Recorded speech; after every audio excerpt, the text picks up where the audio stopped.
Pour cette première vidéo de l'année, nous allons étudier la notion de biodiversité. C'est un terme que vous avez sans doute déjà entendu fréquemment, mais savez-vous vraiment ce qu'est la biodiversité? On va donc définir, dans une première partie, ce qu'est la biodiversité. On va donner une définition assez générale où on indique que la biodiversité est la diversité naturelle des êtres vivants. On va voir qu'on peut préciser ça puisqu'on va pouvoir définir 3 niveaux de biodiversité. La diversité des écosystèmes, la diversité des espèces et la diversité génétique. On va s'intéresser à chacun de ces niveaux. Commençons par la diversité des écosystèmes. Avant de déterminer ce terme, de définir ce terme, il est nécessaire de savoir ce qu'est un écosystème. Un écosystème, comme c'est indiqué ici, est un milieu dans lequel les conditions physico-chimiques, qu'on appelle également biotopes, sont relativement homogènes et permettent le développement d'un ensemble d'êtres vivants que l'on appelle biocénose. Donc globalement, un écosystème, c'est un biotope et une biocénose, et surtout toutes les interactions qu'il existe entre ces deux éléments. Pour reparler de la biodiversité des écosystèmes, voici un schéma où vous avez deux écosystèmes différents. À gauche, un écosystème forestier et à droite, un écosystème marin. Donc ça veut dire que tout autour de la planète, on a de nombreux écosystèmes différents et c'est ça qui constitue la biodiversité des écosystèmes. Deuxième niveau, la diversité des espèces. Là encore, on va commencer par définir le terme espèce. Je vous ai choisi la définition la plus classique que vous devez connaître depuis le collège, où on stipule qu'une espèce est un ensemble d'êtres vivants qui sont morphologiquement semblables et qui peuvent se reproduire et donner une descendance viable et fertile. C'est une définition parmi plusieurs qu'il existe. Alors si déjà on s'intéresse à la notion d'espèce, on s'aperçoit que l'homme fait partie de la même espèce, qu'on soit noir, jaune, blanc. Nous sommes bien des individus interféconds, donc nous faisons bien partie de la même espèce. Si on s'intéresse à la biodiversité des espèces, ben voilà, on est là dans un écosystème marin, même sur un récif. Et puis on s'aperçoit que sur cet écosystème, ou dans cet écosystème, on a une diversité des espèces rencontrées très importante. On peut voir ici des anthias, qui sont donc les poissons oranges que l'on voit.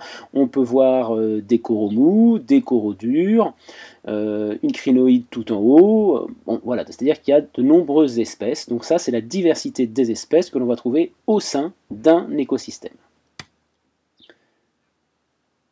Troisième niveau, c'est la diversité génétique. Cette diversité génétique, c'est en fait la diversité des allèles au sein d'une espèce. Donc là, on va être bien au sein d'une espèce et on va regarder les différentes formes que l'on peut trouver au sein de la même espèce.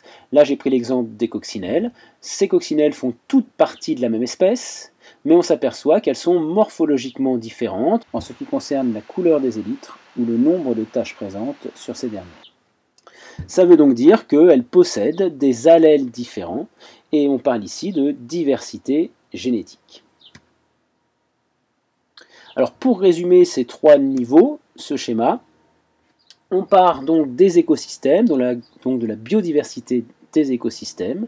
On a des écosystèmes océans, forêts tropicales, déserts, lacs, forêts tempérées. Au sein de cet écosystème forêt tempérée, on va avoir une biodiversité des espèces. On va rencontrer dans nos forêts des mésanges, des papillons, des lombrics, des biches, des chênes, des fourmis, des escargots. Et parmi ces escargots, on va avoir des formes différentes. Donc là, on va avoir une biodiversité génétique, puisqu'on va avoir des escargots qui vont présenter des couleurs, des aspects de coquilles différentes. Et ça, c'est dû à la diversité des allèles au sein d'une même espèce.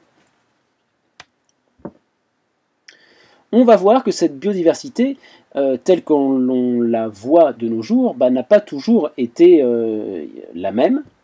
Et on va voir qu'elle a évolué au cours des temps géologiques. Voici, par exemple, la biodiversité que l'on observait au Cambrien il y a en gros 500 millions d'années. On s'aperçoit que ces formes marines sont des formes que l'on ne rencontre plus de nos jours, qui n'existent plus. Ça veut donc dire que cette biodiversité a évolué au cours du temps, des espèces disparaissent et d'autres apparaissent. à tel point que l'on estime qu'aujourd'hui, entre les espèces nouvelles et disparues, on suppose que les espèces actuelles ne représentent que 1% des espèces ayant vécu sur Terre.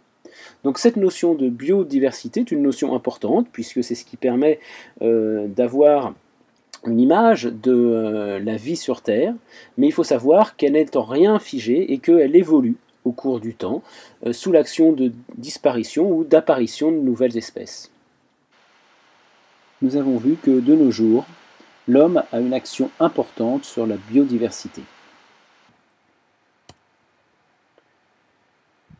Voilà, cette première vidéo est terminée. On parlera dans la prochaine de parenté entre les êtres vivants.